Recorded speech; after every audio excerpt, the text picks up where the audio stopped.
Si Kristo'y muling nabuhay. Hallelujah, hallelujah. Salamat sa Diyos. Hallelujah, hallelujah. Tayo po ngayon ay nasa ikalawang linggo na muling pagkabuhay ng ating Panginoong Kristo na subaybayin natin sa loob ng 50 araw. Itong panahon ng muling pagkabuhay ng ating Panginoong Hesus Kristo. At tradisyon na niyo, ito ikalawang linggo, ang tawag dito ay ang linggo ng pagluluda. Bahagi na ibinamamanig sa atin sa karanasan ni Apostol Tomas ang kanyang pagluluda. At bahagi rin po ngayong panahon na dakilang jubileo, year 2000, ay nilaga ng Santo Papa na maging bahagi sa buong simbahang Katolika na ipagdiriwang din ang kapistahan ng dakilang awa ng Diyos. Divine Mercy Sunday. Kaya yan po namin na bigyan natin ng higit na pagpinigay yung pagluluda ng Panginoon at ang dakilang awa ng Diyos. Kasi tayo ginagawagan sa araw na ito katulad ng paanyaya ng aming Panginoon Kristo na anong sabi niya, huwag ka lang mag-alinlangan, maniwala ka. Yun ang sinabi kay Tomas. Bahagi ng karanasan ng tao ang magduda. Bahagi ng ating pagkilos na tayo nagdududa. Kahit na mag-asawa, pinagdududahan ang bawat isa. Ang magulang sa kanyang anak o yung anak sa kanyang mga magulang. Marami tayong pagdududa. Sabi nga, lalo-lalo na ako ngayong panahon na ito. Tayo ngayon ay maraming pagdududa. Hindi naman siguro po gawa ng kawalan ng alam. Ngunit kung minsan nila gawa ng alam. Marami tayong mga maling alam. Bahagi ng pag-iwas. At may mga pagalaw na alam. Gusto ko mamaman ng demonyo na alam. Na tayo ay i-confuse. Isa na yan ang demonyo. Kaya nga, kapag ikaw ay nagdududa, hindi ka makakilos na maayos. Kapag kayo nagdududa sa katrabaho mo o kasama mo sa pamilya, hindi naging maganda yung pagkilos. Bakit? May pagdududa kayo. Kaya ako natusin, kaya ako sa mga pamantayan ng pagkilos sa gabi. Huwag kang gagawa ng desisyon. Kung ikaw ay may duda. So, ibig sabihin, huwag ka lang gagawa out of doubt. Magduda ka lang. Ito yung gagawin mo. Hindi. Anong sabi yung sa pamantayan? When in doubt, do not act. Huwag kang kikilos kung ikaw ay may pagduda. Hindi dapat ituloy ang iyong pagkilos kapag mayroong pagduda. Ano yung unang gagawin? Kung ikaw ay may pagduda, nakita natin dito sa Ebanghelyo, remove the doubt. Alisin mo yung pagduda mo. Paano mo alisin? Investigate. Kaya nga ang sabi ni Tomas, hanggang hindi ko nakikita ang nailalagay ang aming mga daliri sa sukat ng kanyang mga kamay, at nailagay ang aming mga kamay sa sukat ng kanyang kaliliran, hindi ako maniniwala. Kasi baka pinagkakaisahan lang siya ng 10. Kasi siya na yung absent. Kaya huwag kayong mag-absent, may iwanan kayo. Napakalaga ko yung aming presensya. Pagkagalaon na kung saan ay napag-iwanan ni Tomas. Wala siya kasi. Nung nagpakita sa Jesus sa kanya, kaya akala niya nung nagpakita sa Jesus sa kanya, pinagkaisahan siya. O baka masabi natin na baka akambal niya lang nun, o kung sino lang ang nagpanggap ng sa Jesus yun. Kaya anong kanyang hamon? Gusto niya makita at maisuot ang kanyang daliri sa sugat na Jesus. Bahagi ito na iulit ng ating pagninilay-nilay. Alam niyo, sa pagkilos natin sa daigdig na ito, ay sa gitna ng maraming pagdududa, ang pamunsan na yung iba na pagdududa sa kanilang sarili, no? Hindi nila malaman kung sila yung babae o lalaki. Identity crisis. Bahagi yun ng pagkilos. Maraming krisis na yun sa buhay yung daigdig na ito. Kahit na kung sino may mga midlife crisis. Pagkakataon ng dahil inahamon na kuminsan na nagbibigay ng pag-aalinlangan sa atin. So, ay isang magandang halimbawa para magpakilala namin yung muling pagkabuhay ng ating Panginoon sa Kristo. Kuminsan mahirap sabihin na Jesus ay muling nabuhay. Pero nasa baba ng pamamaraan, hindi yung panyaya na ibigay sa atin. Makita natin yung mga sugat. Hindi lang yung sugat na Jesus, hindi yung ating mga sugat. Sa ating karanasan sa daigdig na ito, may kanya-kanya tayong sugat na ginahan sa daigdig na ito. Yung mga taong nakasakit sa ating damdamin. Yung mga taong nagpahirap sa atin. Bahagi yun na nakita natin na tayo ay nagdusa, nadungkot, nabigo. Magiging ito man ay gawa ng tao, gawa man ito ng isang pangyayari, gawa man ito ng isang bagay, o kahit kumisan sa ating sarili. May mga sugat tayo. Pero ang tanong yan para makita natin sa isang muling na buhay, hilong na ba yung sugat? Napatawag na ba natin yung mga taong ang mga pangyayari, ang mga bagay na nagdulot sa atin na sakit at hirap?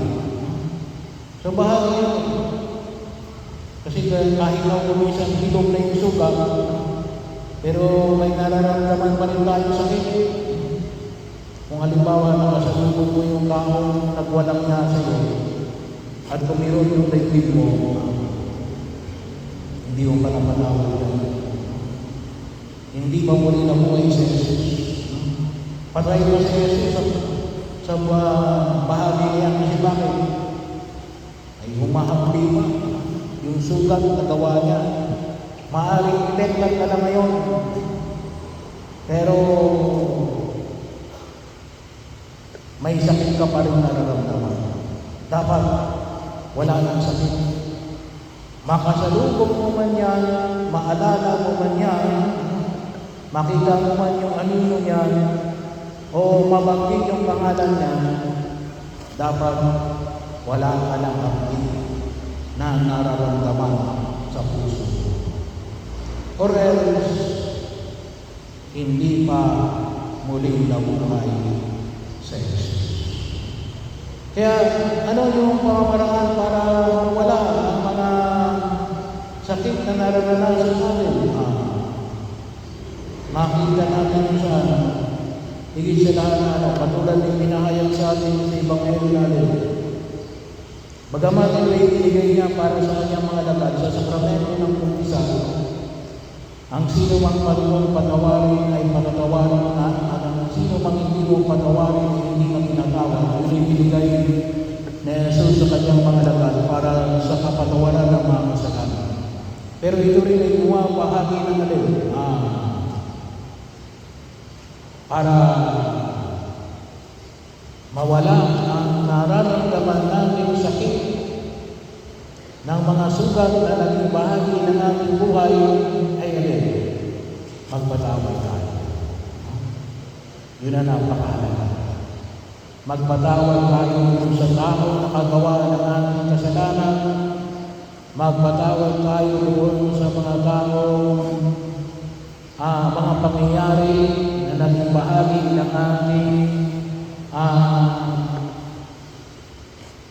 kahirapan, sa mga bagay na naging bahagi ng aming kalungkutan o kahit na mismo sa ating sarili.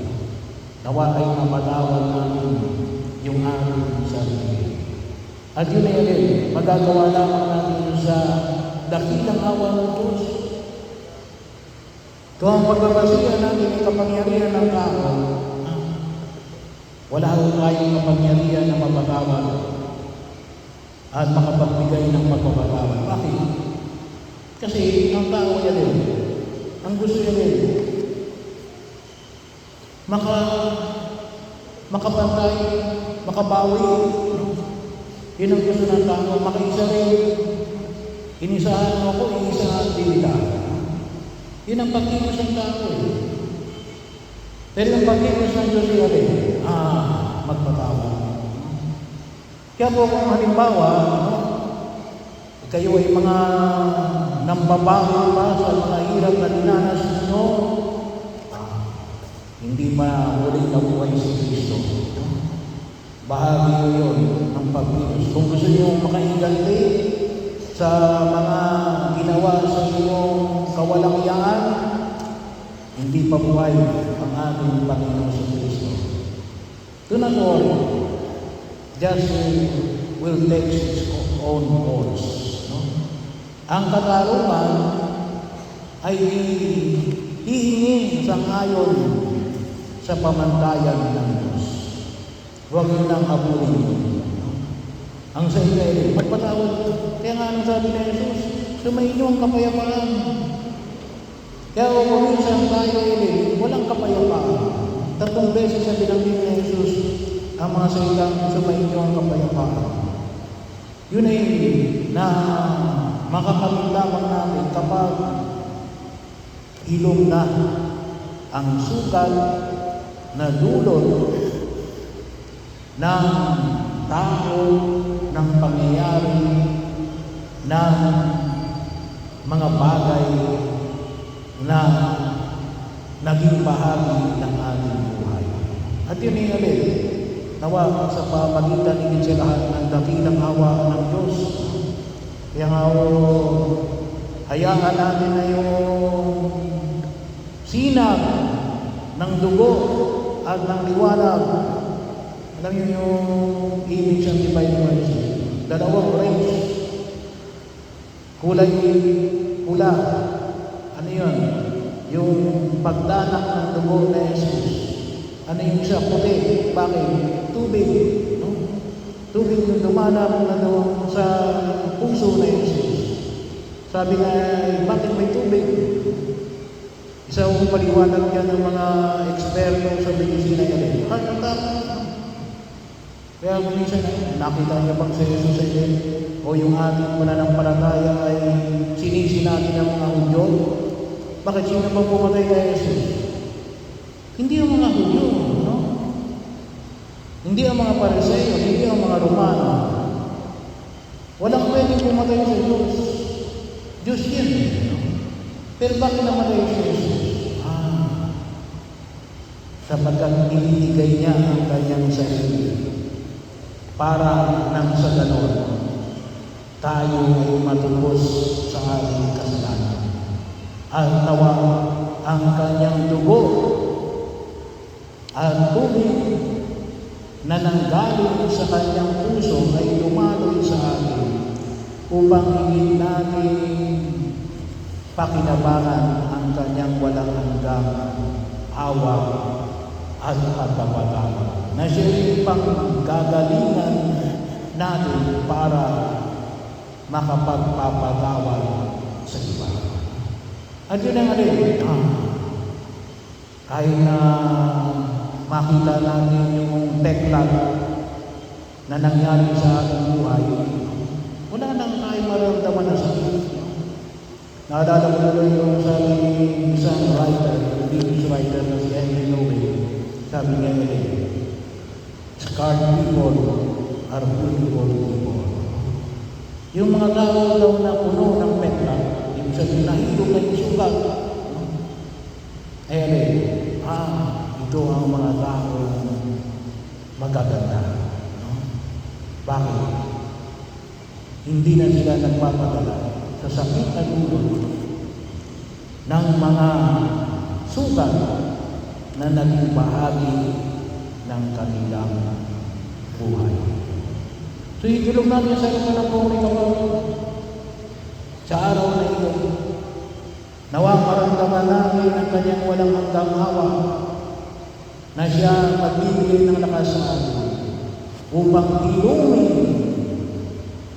ang mga sugat na naging bahagi ng ating buhay sa daigdig. Nang sa ganon, doon lang natin ipapahay natin kahit na hindi nakita ng iba si Jesus na muli na buhay. Hindi mo naman masasabi na ito si Jesus muli na buhay. Pero kapag nakita niya ang tayo, ay punta ka naman ito. No?